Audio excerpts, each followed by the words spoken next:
Healthy Diet, Healthy Life, and European Institute of Innovation and Technology, Artificial Intelligence Community, and FoodPath co-organizing this webinar. To give you some context about these organizations, we will shortly introduce each of these initiatives. Afterwards, we will jump into 4 very interesting presentations and Q&A sessions.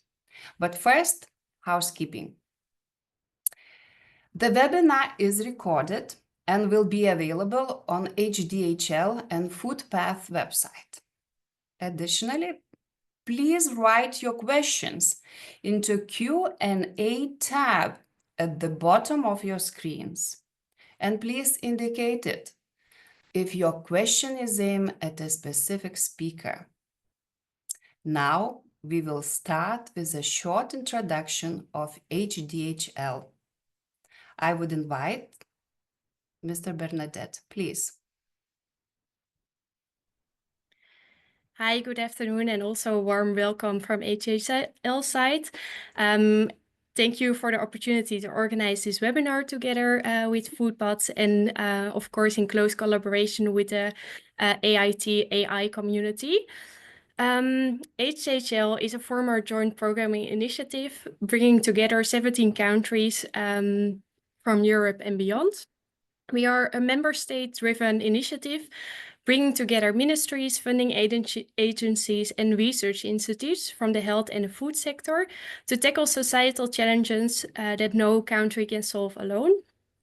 We have a broad network of European partners, and together with the wide range knowledge from our projects funded by HDHL, we can define the European research agenda. We are collaborating closely with other GPIs, such as organizing joint calls with FACE GPI and GPI Oceans, but also organizing some policy workshops together with FACE GPI. Furthermore, we align with the Horizon Europe partnerships, such as ERA for Health and also Future Foods. And we are a partner in the project FoodPath, Clever Food, and Food for Health on behalf of HDHL. And we're part of the Fit for Food project. In this way, we can support development and alignment of national and also European research agendas. And with this short introduction, I would like to hand over back to Alvia. Thank you, Bernadette. We would like to thank Tommaso Emiliani, who helped us organize this webinar, but was unfortunately not able to join us. So I will introduce the European Institute of Innovation and Technology, AI community, on his behalf. The EIT AI community is a collaborative initiative bringing together EIT Food, EIT Health, EIT Digital, and EIT Manufacturing. This strategic partnership aims to shape the future of artificial intelligence in Europe by supporting AI-driven projects and ventures throughout diverse resources, training programs, and networking events. The community focuses on fostering innovation, connecting startups, SMEs, corporations, universities, and policymakers to promote responsible AI use in the future for European innovation system. And lastly, Yasmina Vondriel will briefly introduce the project FoodPath. Yasmina, the floor is yours. Thank you so much, Alvia, for the introduction. And indeed, I'm very excited to be part of this webinar on behalf of FoodPath.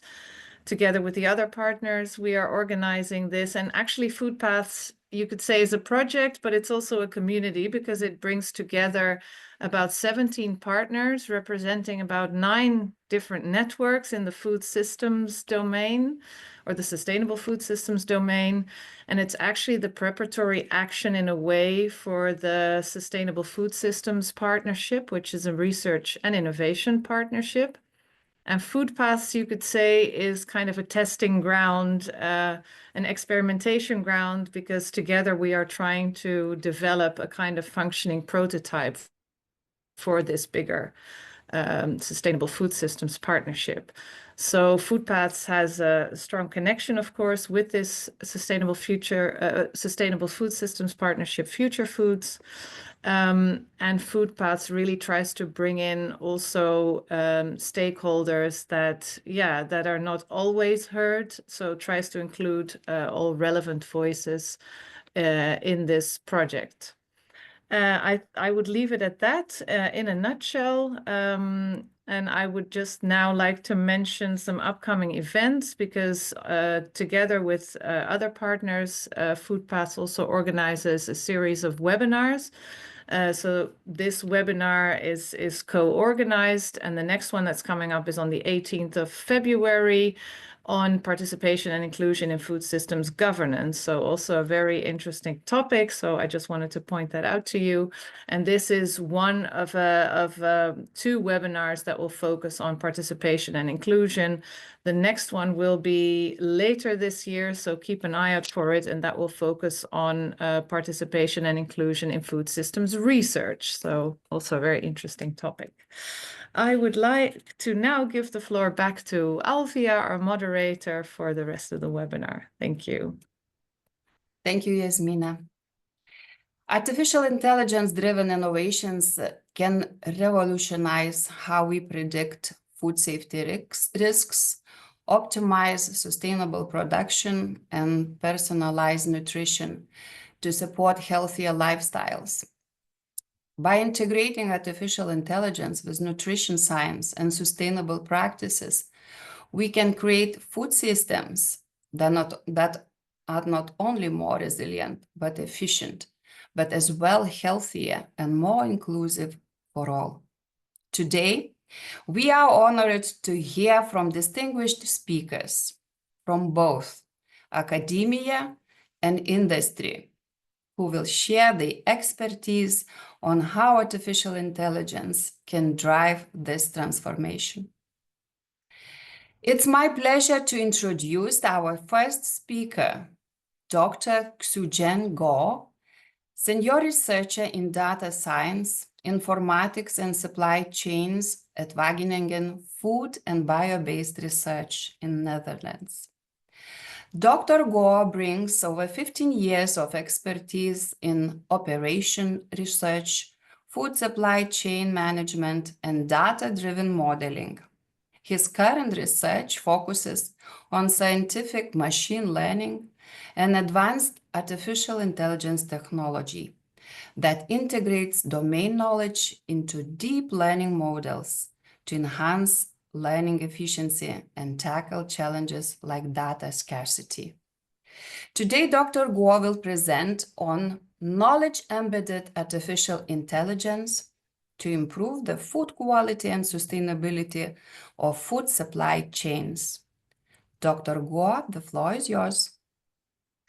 Thank you very much, Alvia. I will share my screen.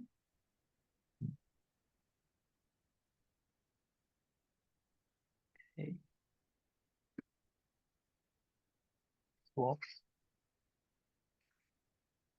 Okay. Yeah, good afternoon, everyone. My topic today to share with you is the knowledge-embedded AI to improve the food quality and the sustainability of food supply chains. First, let's start with some definition or some scoping of it. Can I 1 second? Your presentation, your screen is not shared yet. Maybe you can try again. Oh, sorry. I'm Before sorry. We miss all the good stuff. Yeah. Let me see. Is that sharing? Share now or not? No. Oh, that's strange. Yeah, because it's on my screen. It's shared. Okay. Yeah, maybe you go ahead and we will share it from our side. Yeah, I will. Should I try maybe again? Oh, let me see, because it just now is still working. And now, is that okay? Yeah. Or yes, it works well. Yes, okay, just put it into presentation modus and then it's perfect. Okay. Yeah. Yeah. Sorry for this. Okay, sorry. Let's start with some definition about machine learning or AI. So machine learning is nothing more than you use a bunch of a predictor through a model to predict the target variable. So basically, the machine learning model is something, can be a black box to just link these two. However, to train a machine learning model, usually you need a lot of data, especially for the state-of-art machine learning technique like neural network. How to solve this data problem to enable when you do not have enough data still use AI? That's a very challenging topic in the AI community nowadays. Scientific machine learning is one type of knowledge embedded AI can solve the problem. So what is scientific machine learning? It is a hybrid model that combines neural network with a traditional physics or process-based model to tackle the scenario when you do not have enough data. So basically, you use the domain knowledge to reduce the data requirement for model training. From an optimization point of view, actually use the domain knowledge to restrict the parameter space of your model. That's why this domain knowledge can make the model easier to learn the meaningful pattern from the data. As we all know, last year is a year of a Nobel Prize for AI. Actually, it is also a Nobel Prize year for scientific machine learning. Why? We have the physics Nobel Prize granted to two colleagues who invented the deep learning method neural network. And we also have a colleague, David Barker, who actually used the traditional mathematical formula-based model to do computational study that mimics the folding behavior of the protein. And we have the third group of colleagues who combine these two methods, basically embed domain knowledge included in the domain knowledge-based computation model into the neural network and created a highly successful 3D protein structure prediction model called the AlphaFold 2. This is a very significant example to show you how you combine domain knowledge with the neural network can help to advance domain knowledge or to derive a good result in practice. And yeah, the laureate John Jumper, actually the director of the AlphaFold 2 team, he said that essentially AI is, when you do AI, you have to balance the availability of your data and the availability of knowledge. When you do not have enough data, you need a lot of knowledge to guide the learning process. But when you have a lot of data, then you can use less domain knowledge, less model freely learn from the data. And a good example to make this comparison is actually the very popular ChatGPT with the AlphaFold 2. Basically, the ChatGPT is a black box model. Yeah, it's a sequence modeling. And AlphaFold 2 is actually also a sequence modeling. If you look at the fundamental building block, they are quite similar. So they both apply this self-attention mechanism a lot in the modeling. They apply this positional encoding mechanism as well.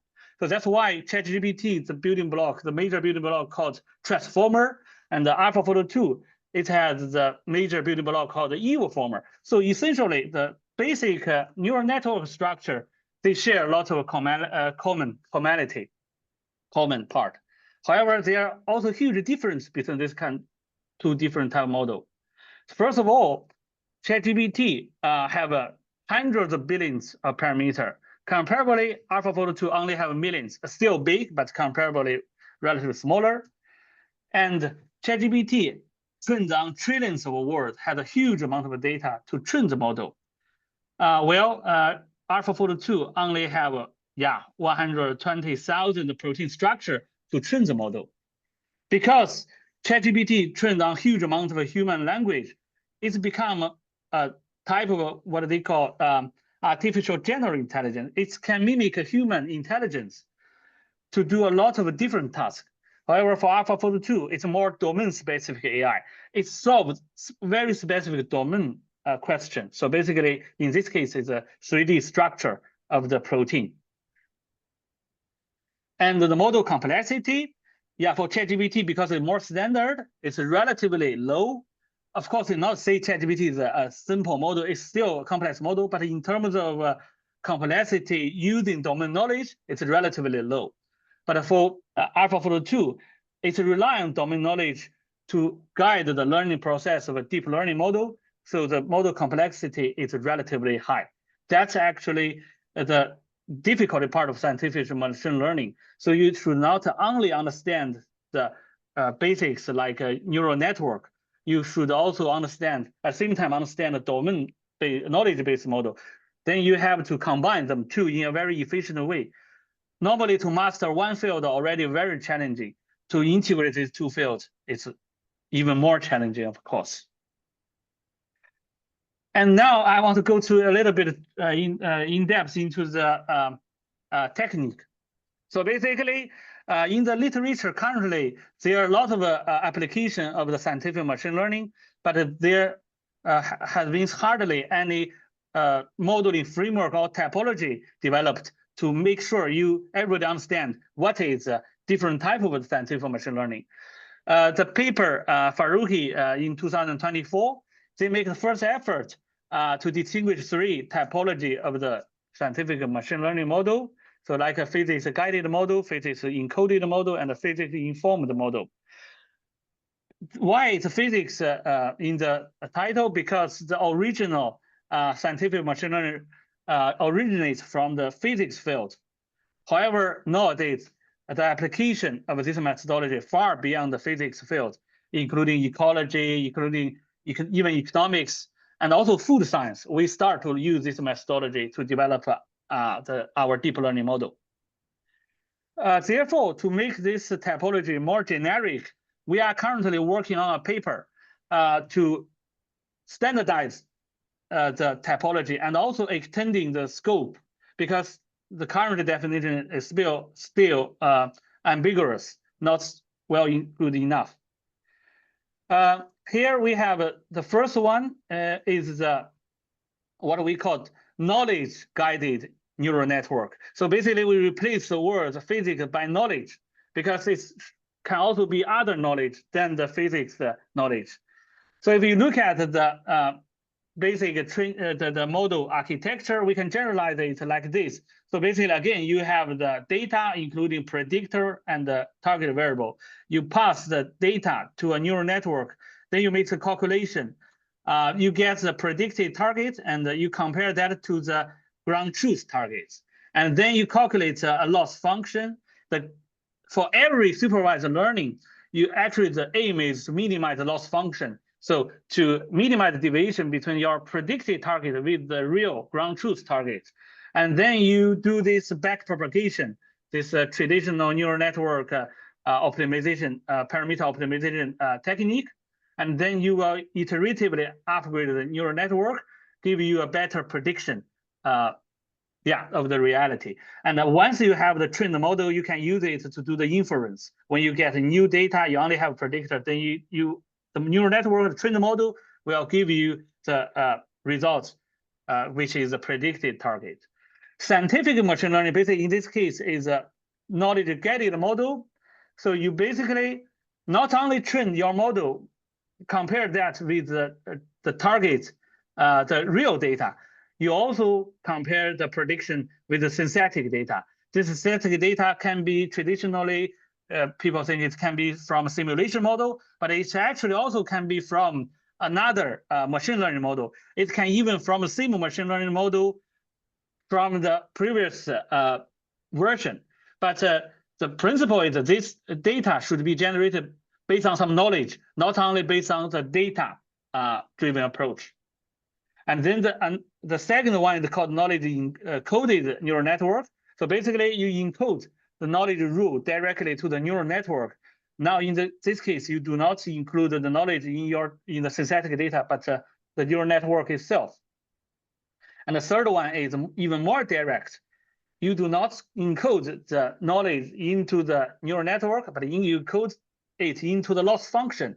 Basically, instead of just compare the predict target to the data loss, you also predicted, you compare some output of a neural network, intermediate output of your neural network to the some target rule specified maybe by a mathematical model.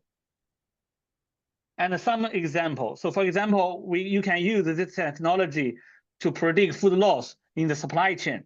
So this is one project we are doing now. We use the FAO food balance sheets data combined with the World Bank data, with the weather data, and also GPT per capita to predict the food loss in certain supply chain. So to ensure we have no data leakage, the model have good predictability, we split the model into a training and data testing, the testing data set. And also to assure there is no random effects, because if you randomly split the overall data set into training and setting only once, then you will have some random effects. Instead of doing once, we do 50 times. Finally, we compare the model prediction to the real loss and compare the R-squared. And the results for the rice case is like that. And you can see here, the R-squared between the predicted value and the test and the ground truth is very high. It's it's almost 95% if we include all the predictor. And then we systematically eliminate some indicator. Then we can see the contribution per indicator to the prediction accuracy. That's one example. Another, to further fine-tune the previous model, we can include the expert opinion or some target rule from some model to fine-tune the previous model. So we can maybe even have a better performance of the model. And then the second, the application is to use scientific machine learning for fruits or any food quality decay process in the food chain. So basically, again, we have the neural network to predict in this case, you can see it's a quality attributes.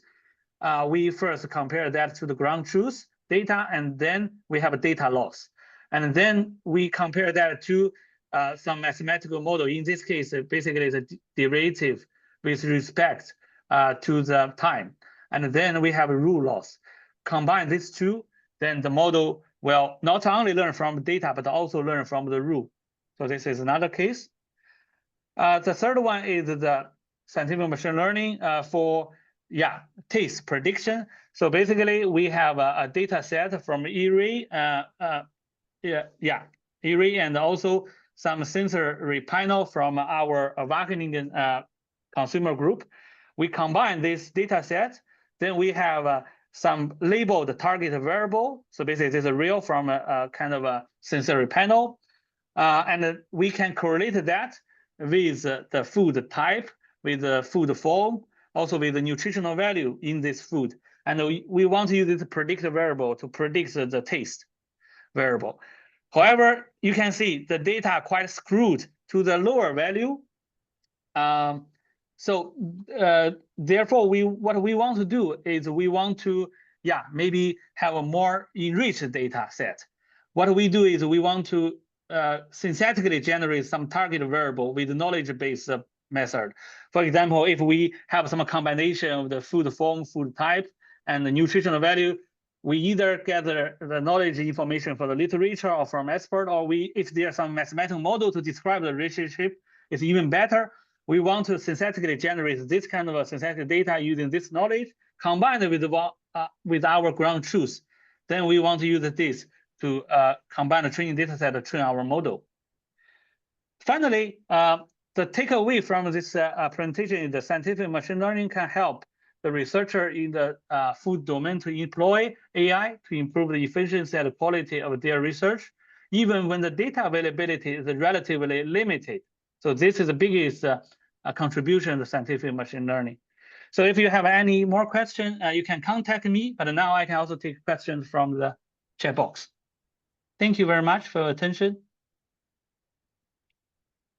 Thank you, Dr. Guo, for your insightful presentation of a really knowledge-embedded artificial scientific learning system, which really is helpful, especially in food system, when we are lacking certain data. And lacking certain data today is really like a gold, just we need so urgently. So that's method really brings us, to near future. Thank you so much. Thank you. Yeah, great. And just to our nice audience, I invite all of you participants to submit any question you may have to Dr. Guo in the chat box. We will address them during Q&A session later. Okay. Yes, thank you. I will stop sharing. Yeah, thank you. And now I am delighted to introduce our second speaker, Mr. Dmitry Dementiev, CEO and co-founder of Geopard Agriculture. Mr. Dementiev is a leader in precision agriculture and data analytics. He previously co-founded Zoner.ag, a precision agriculture company acquired by Bayer in 2015, where he led technical innovations for their flagship digital agriculture platform. At Geopard, Dmitry drives advancements in sustainable farming by integrating artificial intelligence and spatial data analytics to support farmers and agro-businesses across more than 50 countries. His presentation today is titled Reflections and Insights from a Precision Agriculture Data Platform Focusing on Food Production. Mr. Dementiev, the floor is yours.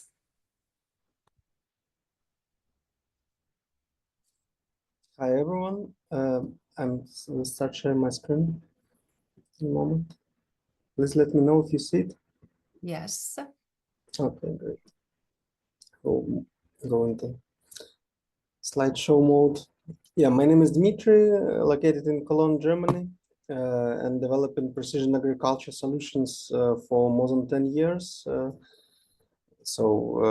As part of startup, the startup was acquired by major agribusiness, chemical and seeds producer, and then we developed digital farming solutions for large enterprises, and now develop an independent precision agriculture platform. In short, we are not directly into food, but more on ag in upstream of agriculture, and helping farmers, agronomists to implement precision agriculture, sustainable agriculture. So there are many different use cases, how we help farmers, but in general, we see that usually they are able to save about 100 of euro per hectare per year if they start implementing some precision agriculture. So one of the biggest and toughest questions is how to create optimum maps for variable rate application for seeding, fertilizing, crop protection. You have so much data, different data layers, data from satellites, topography, soil scanning, soil sampling, and last year yield, last year applications, and weather is unpredictable, still unpredictable condition. And we come up to a solution where we aggregate all the data together, and we have some modules, automated modules, where we create recommendations for farmers and agronomists, and also they can create more analytics by themselves. So it means like we run these calculations for each square meter of a farm, of a field. And different modules of our system help farmers during different stages in the agricultural season. It all starts with season planning, then plan for soil sampling, then maps for fertilizing, seeding operations, crop protection, another fertilizing, desiccation before harvesting, and post-harvest analysis to improve agronomy for next year. Some of use cases, kind of maps and economical output of this maps created for fungicide application On-off, this use case is from Canada. You do not want to apply fungicide in wet zones, for example, or in depressions in terms of topography. Also, another interesting use case is field potential maps created based on topography, soil sampling, organic matter, and deep historical field potential based on satellite imagery. So we aggregate all this together and create maps. And also we're integrated with some hardware companies. In this case, company measured soil moisture, and data went into our system, the GeoPart, and then we aggregated this data with field potential, with topography, and create variable rate nitrogen application maps. Also, we use AI a lot to identify, because agronomy, in general, structure of fields, structure of farms is very different in different locations. And one of interesting use case, we recently developed a model to automatically create zones and points to recommend where to get soil sampling results, and results of sampling can be uploaded in our system, and based on equation, we have catalog of equation, and our clients can add their own equation.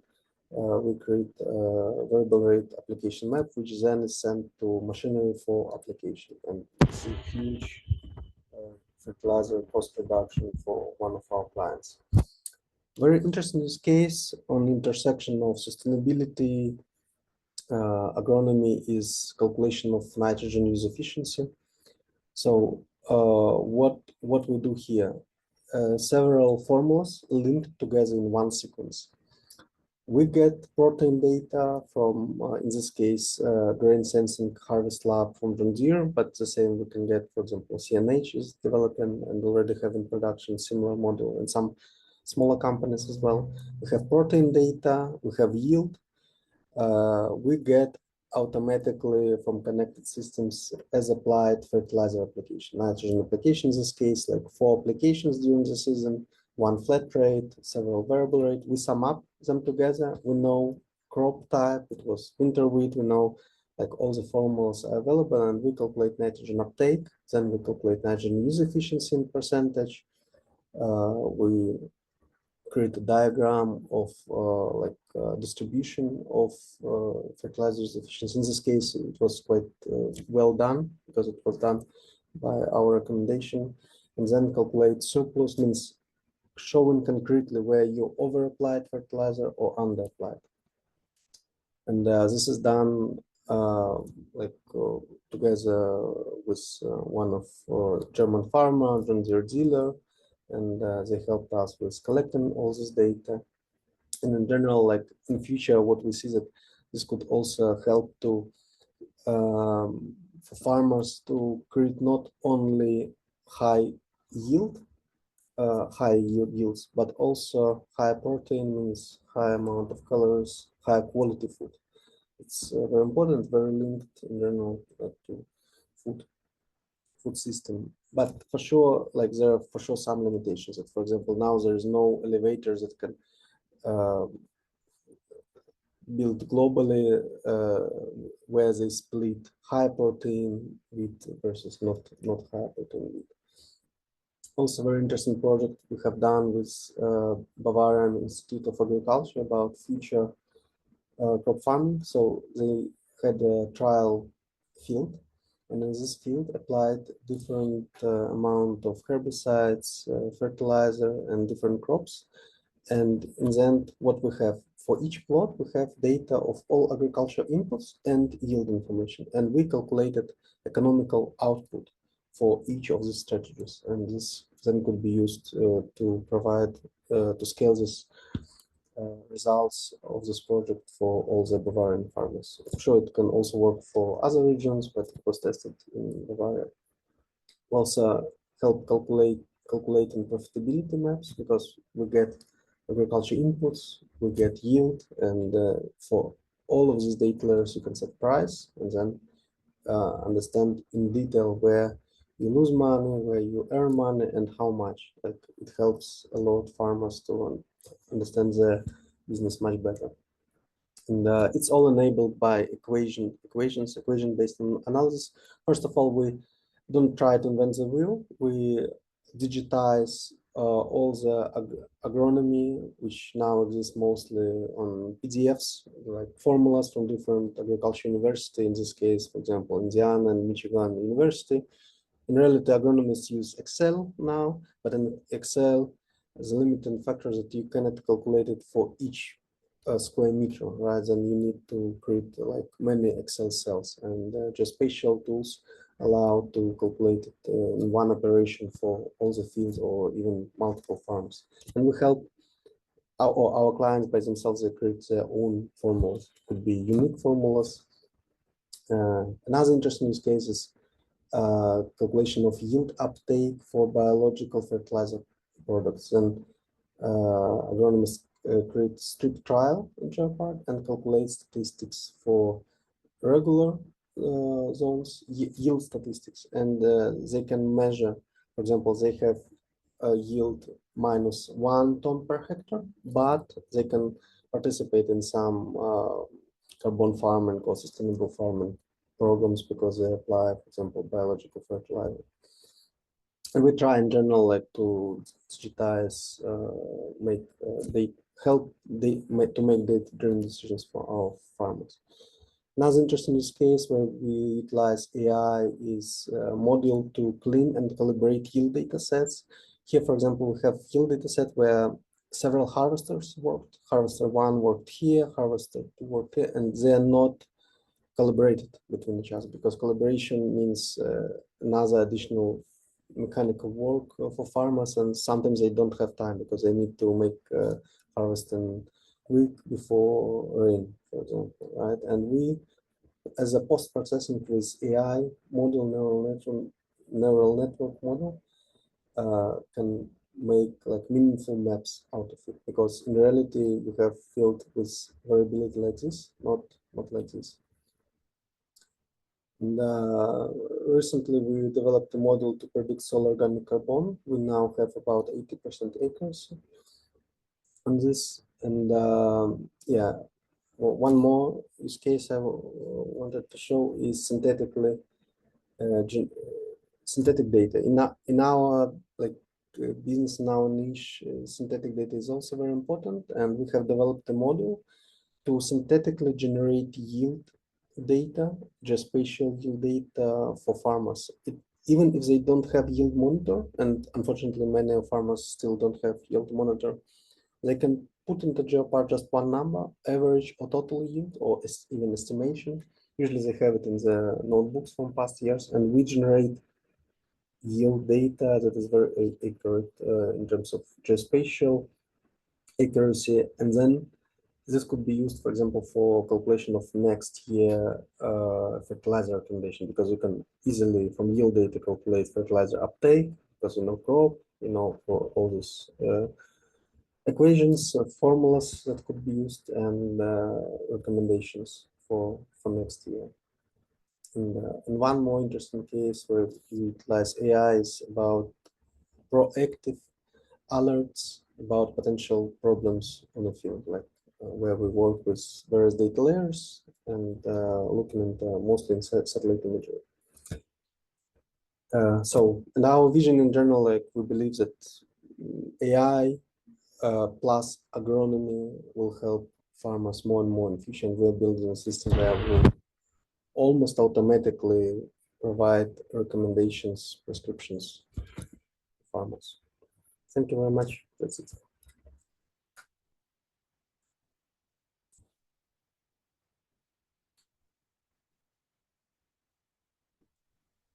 Olivia, you're still muted. Thank you so much, Mr. Dementiev. And it's fascinating to hear, you know, what a help comes to agriculture, where we have big losses. And that's fascinated me as well, that, you know, not only crop yield, but protein yield, you know, which is like as well gold, you know, for production and for harvesting. So that brings, you know, really big value for these technologies. So one more time, thank you so much for these practical insights and practical applications for the agriculture. And once again, our audience, you are kindly asked not to forget to put questions in the Q&A box down below your screen. And next, I'm pleased to introduce our third speaker, Bernard Lahus, co-founder and the science director of Food Pairing. Food Pairing is a pioneer in leveraging data science to revolutionize product development in the food industry. By merging culinary creativity with science, Food Pairing creates healthier, more sustainable products through artificial intelligence-driven flavor profiling and ingredient matching. Today, Bernard will present insights from a data and being company that reimagines and digitalizes the product development processes. Dear Bernard, the floor is yours. Thank you. Good afternoon, everybody. Let me share my screen. So you should see my screen. Yes? Okay. Yes. So my colleagues already talked about how AI can actually revolutionize supply chain and agriculture. We want to talk about how it actually fundamentally can change the way we develop new products. And our approach combines proprietary data clustered into knowledge graphs, linking to the knowledge of the first speaker, digital twins, and AI and machine learning. And that allows companies to reimagine and to digitize their complete product development process. And I will walk you through in a few minutes on how that's done and why it is important. Because maybe you will ask, why should you use AI in product development? Well, currently, if you look at product development in food, it's not really successful. 85% of the products that are launched are actually fail within 1 year. That comes to, of course, consumers change their preference quite quickly, but also the toolbox for new product development is actually not suited anymore for the fast space where we're in, and include also the pressure from supply chain, include the pressure from regulation. So a classic stage gate process, which was used by companies to develop products, is not sufficient anymore. So we need to use AI to make this process more efficient. And we believe that while currently a lot of product development is done with gut feel, because there is a lack of data and analytics, we believe that product development and product innovation should be a science and not just a gut feel or an art. And in essence, it seems easy because on one side, you need to understand the consumer. And on the other hand, you need to understand the product. But it's remarkable how few companies actually really understand their own product and to their consumer. And it's also quite challenging because you need quite a lot of data to make this work. And so Food Pairing is in business since more than 15 years in the meantime. And what we have done over the last 15 years is actually built on those data sets. So on one side, on the right side, you see that we digitize products. So we have a lab which is analyzing daily at least 30 to 50 products from around the world. So we are digitizing supermarkets, but the speaker also indicated that we are having a link to culinary. So we have also a tool which is used by 200,000 chefs globally, and the chefs also send us products. So we have ants from the Amazon to herbs and spices from Australia. So it's really a quite diverse set of data that we've built. But in essence, we digitize those products so we understand what is the chemical profile of the aroma, the taste, texture, and the trigeminal. This is really a crucial data set to understand the product. And on top of it, it's as it is combined in our knowledge graph, it's linked to health benefits, to mood states, to nutritional data, to trends, to novelty, and so on. So it's really a rich data set that really understands the product. On the other hand, we also are digitizing consumers. So what we are doing is we actually make a digital twin of a consumer. A digital twin is a virtual representation of a real consumer. So it's not a synthetic user, it's based on a real consumer, where we collect the data from that consumer, where we also provide that consumer with surveys. And based on the information that we collect from that consumer, we are able to replicate that consumer. So if you want to improve the product development process, what takes a lot of time, prototypes and doing consumer panels. And the reason why current product development is not very successful is because they lack data. They can only do like a few consumer panels. But what we can do, because we have the consumer digital, we have the product digital, we can actually overnight simulate millions of new prototypes and let those millions of prototypes being tasted by thousands of digital twins. Because we can combine this, the generation of the million concepts, let the digital twin virtual taste it. So the virtual digital twin will say, I like the product so much on a 9-point scale. It will indicate if it's interested to buy the product and why. And this allows us to scan through millions of concepts and formulations and find out which are the concept and formulation that will be most successful in the market.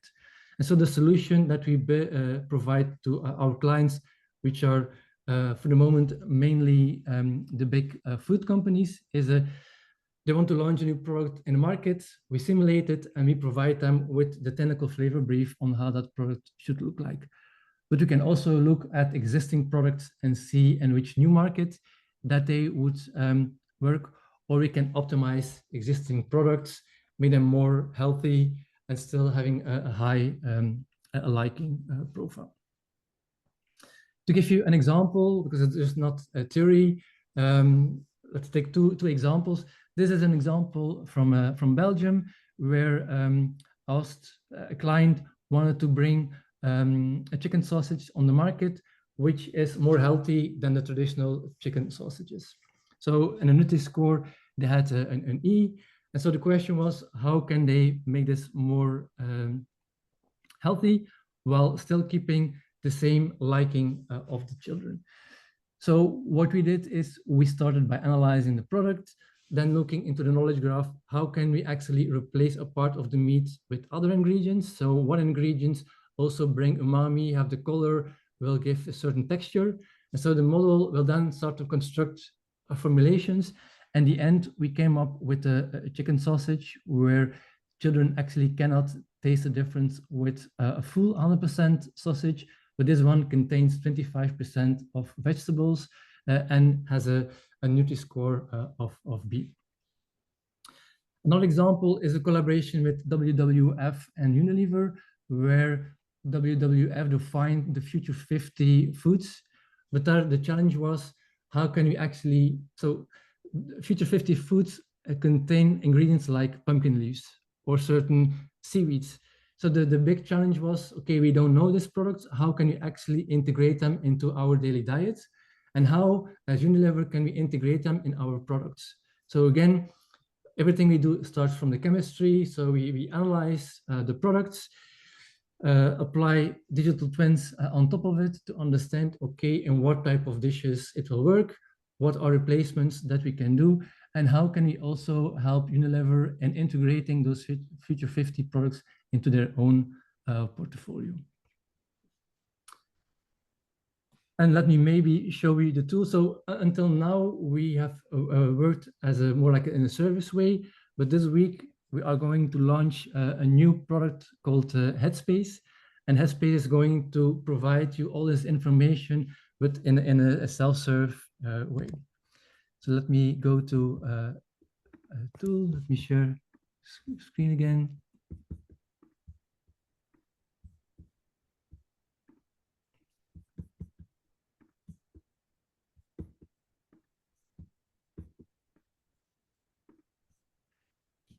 So what I did here, I don't have time to show you the whole tool, but what I did was I actually added to this box information of a new product I would like to develop. So in this case, I wanted to develop a savory snack that catered to health-conscious adults seeking flavor and convenience.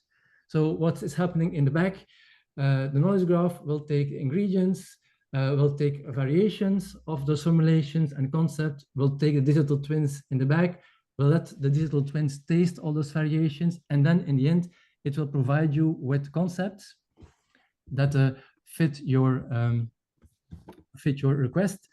And what you also see is what the average liking is for your target audience, what percentage of the target audience will actually buy this product, and how novel it is.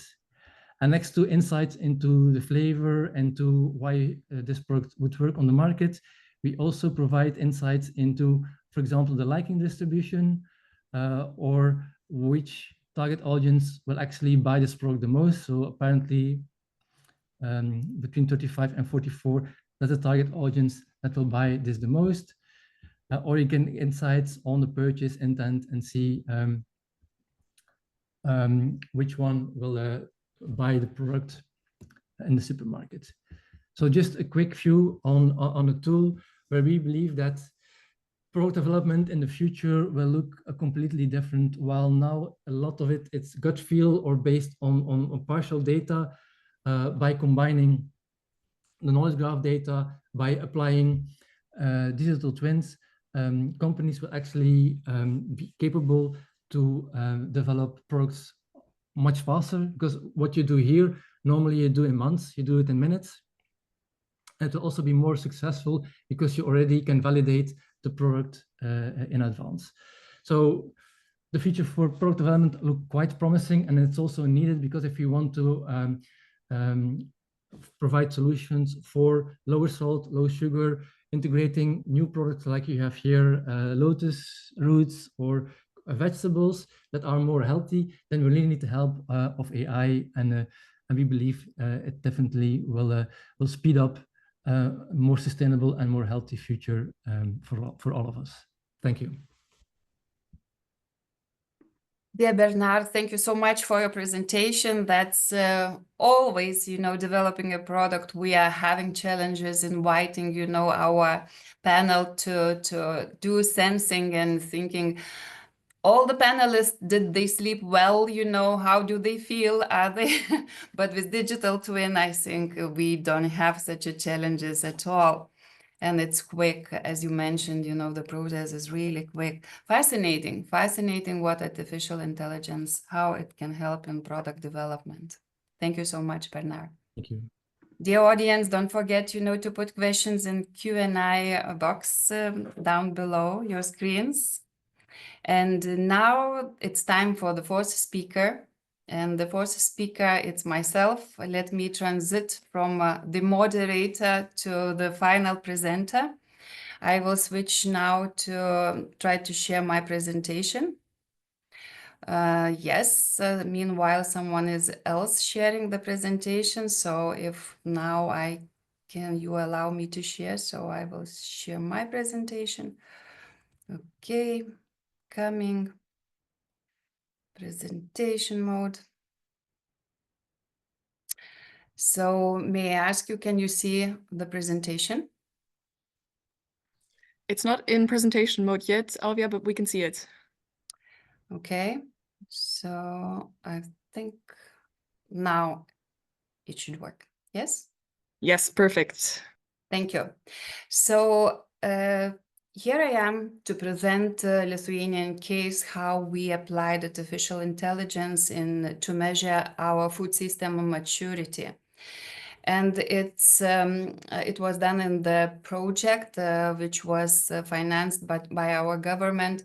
So briefly, I will represent the project results and myself, from where I am and what I am doing. I'm from Lithuania, from Kaunas University of Technology, which is located in the second big town in Lithuania. And Kaunas is a beautiful town having 50,000 students, and around 51 is graduates from Kaunas University of Technology. And our university was established in 1922 and is a prominent technological university in the Baltic region. recognized for its excellence in research, teaching, and innovation. Shortly, we have 9 faculties, 8 research institutes, centers, and the most proud I'm now for the moment that we recently created our Artificial Intelligence Center, and now we are able to implement interdisciplinary research. One of the research as a project I would like to represent now, we wanted to measure our food system maturity to check how far away we are digitalized in our food systems. And we invited interdisciplinary team from Artificial Intelligence Center, as I mentioned, as well from School of Economics. And such a team, we developed a model and methodology how to measure food system maturity in the mean of digitalization. So our methodology combined 4 perspectives. So first of all, we checked global and national situation of the digitalization of food system. We identified key factors that's important to develop a threatened model. And then we made a framework how to measure the maturity level. And after we've got results, we issued recommendations, what needs to be done to improve, to make, deeper the maturity level. And as researchers, we start from literature review. We did quantitative survey. We interviewed stakeholders, food system stakeholders, and definitely we analyzed the data and interpret it. So taking into consideration global contexts, definitely we see that food system is undergoing significant transformation driven by digitalization and artificial intelligence. And in Lithuania, it's important as well. We think that, if we integrate more artificial intelligence and machine learning, so we can fight and we can improve results concerning United Nations SDGs, zero hunger and responsible consumption and production. And digitalization is in our national progress plan, emphasizing the importance of digitalization and technological innovation. So literature review revealed for us that precision farming, blockchain and food systems, and automation and robotics are the most topics and the most developed areas where it's artificial intelligence stepping in. And from this, we thought how our descriptive research model could be, how to measure it. So first reason and the first thing that we thought that we need to involve all food system stakeholders. So therefore, stakeholder focus is important. Then we need to create a data collection tool, how to get the whole data that we can then treat. And then we thought what would be the dimensions and criteria to build a questionnaire and to get in touch with our stakeholders. So here, briefly, I represent, our stakeholder focus that we included all these in the picture mentioned food system stakeholders, starting from fruit production, processing, growing, retail, to up to and to distribution stakeholders. We thought that we need to, question them, taking into consideration the processes a stakeholder has on this business. So for example, you can see that if we take food processor, so we raised questions starting from ingredient sourcing and quality control up down to the social and environmental responsibility. So you see, to be 2022, we made a questionnaire which contained more than 300 questions. And this we put in online platform that we established. And our online platform has the three dimension architecture. First layer is the user interface. The second layer is data processing and validation. And the third layer is database communication. So this was our online platform, which was for 2 years online. Interesting moment is questionnaire development. We wanted, to make it deep and that the questions really would measure the maturity of food system as concerning digitalization. So what was important that we introduced 3 dimensions: economic, social, and environmental. And as well, we introduced 8 criteria. First one was implementation of digitalization in the company. Second, implementation of artificial intelligence technologies, then data management, then real-time data management. The fifth was implementation of health-friendly technologies. The sixth, CO2 balancing. The seventh, implementation of renewable energy sources. And the eighth criteria was use of robotics. And Alfia, yes, I'm taking over your moderator role, but you Yes. have 2 more minutes so that we I'm still keep finishing. in time. Yeah, thank you. Yeah. So, and we've questioned 70 companies to test the model from 10 companies from each stakeholder group.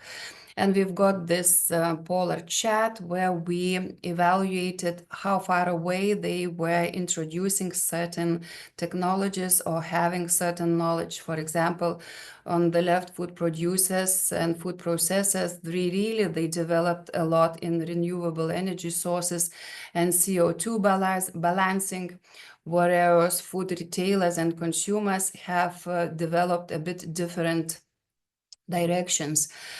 So these are short results, and the final was from food distribution stakeholders, where real-time data is important, so they really were developing in such a way. And this data allowed us to calculate the maturity level. We created certain formula taking into consideration these 8 criteria, and the result is that we detected that the maturity level of food system as concerns that digitalization and artificial intelligence is low, 1.7 out of 5 possible numbers. So we created, after this, we created recommendation that even we are doing well towards environmental dimension, but we are failing in data management and data sourcing and data integration. Therefore, we issued recommendation what needs to be done for our government, starting from increasing investment in data collection and data networking, and foster collaboration between the stakeholders. With this slide, I'm thanking a lot for your attention and for such a work, how to measure food system maturity in the light of digitalization. Thank you so much. And now I'm stop sharing, and then I'm taking back my role of moderator. And now I would invite you to Q&A and discussion session. And Yasmina, would you help with the questions? Do we have any? Yes, thank you, Alfia. Thank you also for your presentation. Very interesting to hear what Lithuania is working on and where you are in the development of using AI solutions. There are some questions in the chat, actually. I think some of them are being answered by Dr. Shujin Guo, because one of the questions is, to Dr. Guo, the machine learning for small, medium farms or cooperatives have already been implemented in Europe, ? Shujin, maybe you can just briefly summarize your question, your answer.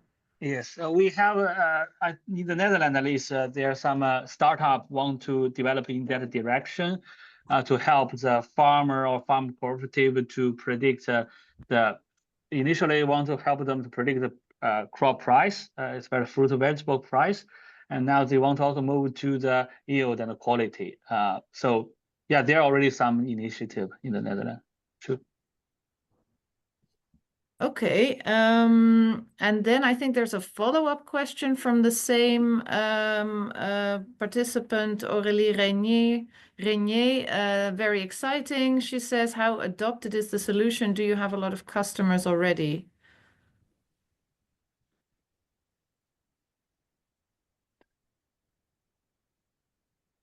Dr. Shujen, I think, was it? That's to my, I don't, me, oh, it's still to me. Okay, I thought it's to other presentation. So no, maybe it was to Bernard, actually. Yeah, I think it's to Bernard, I think. Yeah. Yeah. Well, of course, we exist for more than 15 years, so we've been working mainly in the US.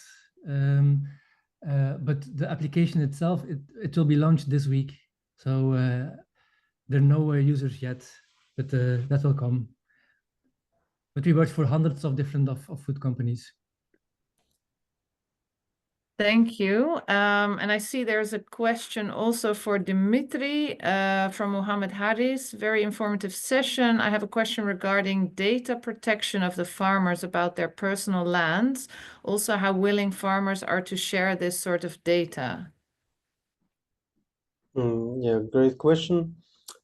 Farmers are okay to share the data if they know that there's no hidden agenda, that their data will not be resold, and they are okay to share data if they have some immediate or near real-time profit out of it.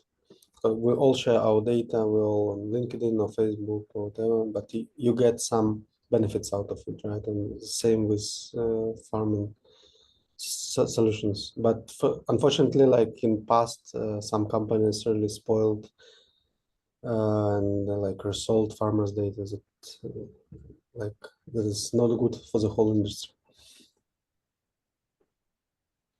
Okay, thank you, Dimitri.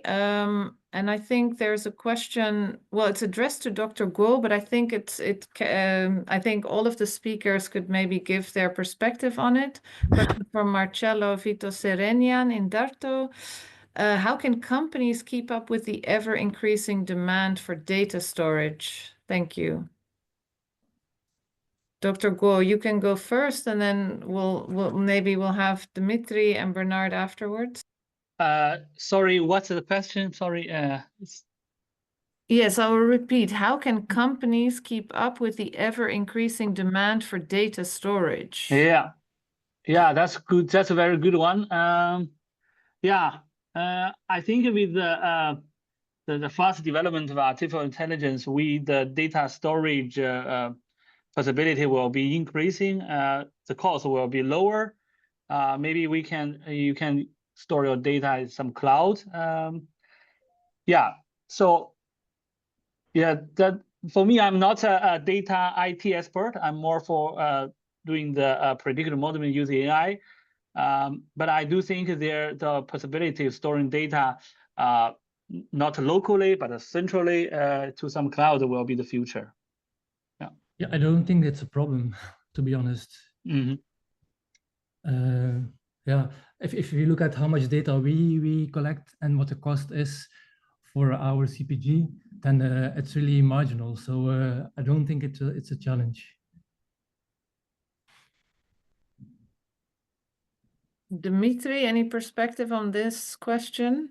Yeah, like it's like 10 years ago, everyone started switching to clouds. We, for example, partnering with Amazon Web Services or others. Storage itself is very cheap, like S3 or Google, Microsoft, whatever. And then you have all privately. And with auto-scaling rules, it's not a problem. But for sure, you cannot, as a farmer or individual client, to build a scalable solution by yourself, because this will be extremely expensive. You need to rely on some IT solutions for this. Okay, thank you for giving your perspective. There's a question for you, Bernard, from Hamed Jimo from ATNI. Do you think CSOs, I think civil society organizations, can partner with you to use this solution? Any legislative bottlenecks, and how can I reach you? Yeah, I think the answer is yes, and my email will probably be shared here, so I think we can continue the discussion over email. And do you think there's, I mean, because the question is specifically about civil society organizations, is that a different sort of customer group, or can you say something about that? Well, we of course have like a long history of working with chefs. So like if you went to one of the top restaurants in the world, you have already tasted food pairing technology without knowing. So you already have like an open way of working with farmers and with chefs, with more like civilians. That would be new, but we are open to that. Okay.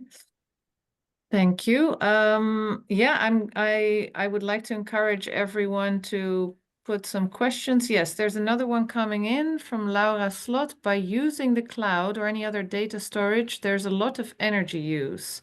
So I think that is the main problem with increasing data storage. How can we deal with this issue? Yeah, very good question from Laura Slot. Well, indeed, that's a challenge, but the advantage or the improvements that AI is giving should overcome all those issues. And storage, just to add, storage is cheap in terms of energy. What is expensive is calculations. Yeah. GPU, NVIDIA, all these calculations are expensive. Storage is cheap. And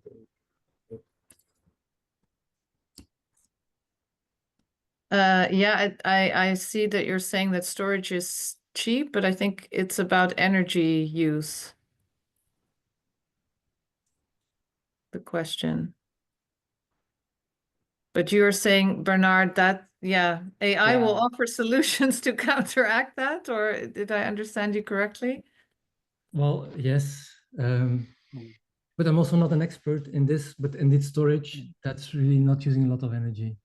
Yeah, I think mainly the computational part take more energy because the GPU, you use it to, train your model. That's a major computational, burden for that. Storage is the small part. Yeah, so there is a lot of energy use, but it's on a different part of the system. Yeah, okay. Okay, well, something, to think about. I will take the opportunity since I don't see a new. Yes, Gailey is asking if Dimitri, if the company already has a success story, please tell us. And I'm not really sure what does it mean, success story. Like we are profitable, self-sustainable business, and have clients. And yeah, maybe Gailey, can you elaborate in the question? In the meantime, I have a question, Bernard, because you were talking about a digital twin that you use to, to predict how consumers will receive a product, right? Or if it will be bought or if it will be used. There's also a lot of data on health and nutrition and diets. Is this something that you are integrating in the digital twin, or is it something you could integrate to kind of predict also things like health development, obesity, BMI, those kind of things? Yeah, BMI we don't, but we of course collect a lot of data on the consumer itself. So if you, for example, want to launch a product for somebody living in Seattle that goes twice a week to the gym, we actually have those digital twins. So we know a lot of metadata around the consumer, the diets, what they value. Are they more like value seeker or premium seeker, or what lifestyle they have? All that is available. So we could go indeed for people that are maybe obese and try to figure out what is a product that would have certain nutritional values and still would have a high liking. That would be possible. Yeah, okay. Okay, thanks. In the meantime, Gailey added for the question to you, Dimitri, a case study of an implementation in a farm somewhere around the world, that like if you have examples from your company. Yeah, I don't know. Would you suggest that I share my screen or just or Sure, there's enough time, so if you like, you can. yeah.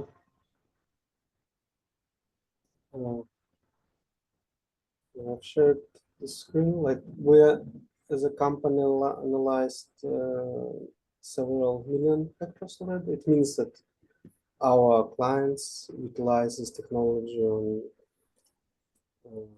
like at least 2 million hectares. And just as an example, like for different agronomic use cases, this Canada, Ukraine, United States, United States. For example, how our maps are helpful to reduce amount of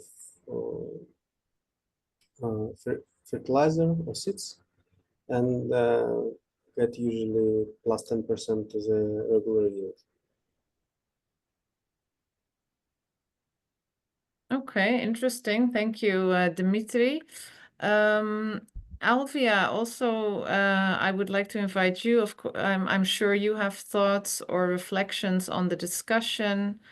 So much, Yasmina, I can join, and I would like to ask all the speakers, can you, how to say, a bit envelope what are future plans, you know, what are challenges, and what needs to be taken, even, you know, go deeper, helping, you know, our food system stakeholders. If you may open a bit, you know, what are your plans in the future? Well, Maybe Dimitri from you or Bernard, yeah. Yeah, I can start. So for us, ideas and next steps, not to go much deeper. We are developing for sure some models. We're adding AI agents and more wisdom to our system, but to scale what we already have to big amount of clients, farmers, and we just recently launched a very affordable pay-as-you-go model because in this domain, usually farmers and agronomists are charged per year per hectare subscription, and we kind of reconsidered it and now can provide much cheaper pay-as-you-go model that farmers can spend just some cents per hectare instead of euros per hectare to get meaningful maps. So our plan is to the next year to scale this to more farmers. And may I jump with following questions?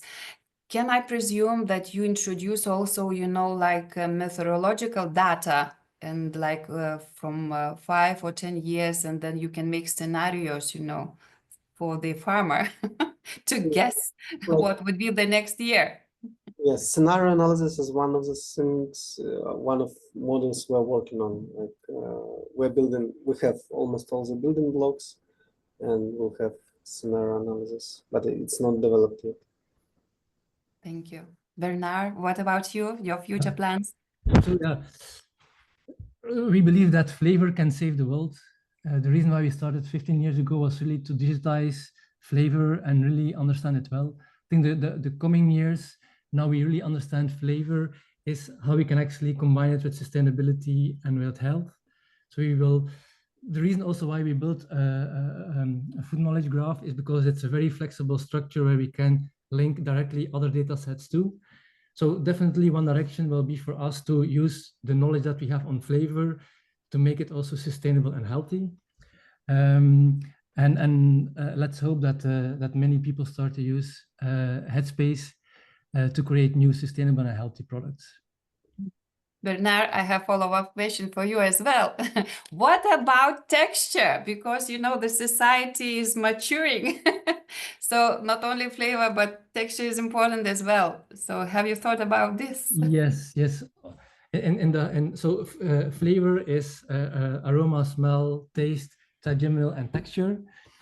We have built the most data on aroma and taste, and trigeminal. We're working on texture, but texture is a bit more challenging than the other ones because there are really not good analytical devices to really catch texture. You still need human beings to evaluate texture. And that's not our direction. We want to use only analytical data, which makes it a bit difficult to scale the texture part for the moment. Yeah, may I add a little bit? Actually, in my institute, we also trying to develop an AI model to link the ingredient property to also the texture. Also, we want to develop combine also the 3D rheology model with the neural network to do scientific machine learning for rheology. So then you have you understand how this material reacts to different stressor, and also then at the end lead to the texture. So that's what we are planning to do next step. Okay, we should reach out to you. Yeah, please, if you have some interest. Yeah. This is all very interesting. I was going to say that, oh, thank goodness we still need human beings for texture, but you just sort of bashed that dream, Dr. Go. No, but it's very exciting to hear all these applications. I wanted to point you out to two last questions in the chat. The first one is for Bernard by Louisa Jenkin. From the UK, are there new or existing data sets that you would like to have or need to be improved for further development of your digital twins? Well, texture is one of them. I think everything more related to carbon footprint, to sustainability, to health would be very welcome. Okay, well, good to hear, and I'm sure there will be new connections made. And the last question also for you, if food pairing AI also addresses precision nutrition by Uday Kumar.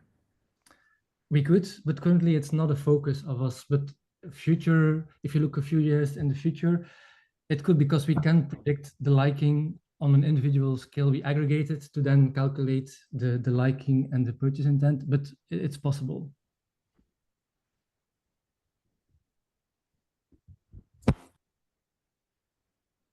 Thank you. I will give the floor back to you, Alvia.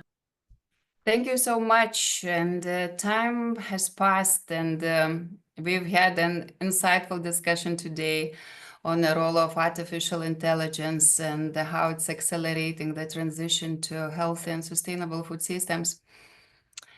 Yes, to my mind, our speakers have really highlighted the potential of artificial intelligence to enhance not only food production, but also how to optimize the supply chain, improve nutrition, and support evidence-based policy making. We have also, just to summarize, explored some of the challenges, including data availability and a bit ethical considerations, and the need for collaboration across the sectors. And from these presentations and discussions, what I've got, it's clear that artificial intelligence really has a significant role to play in transforming our food systems.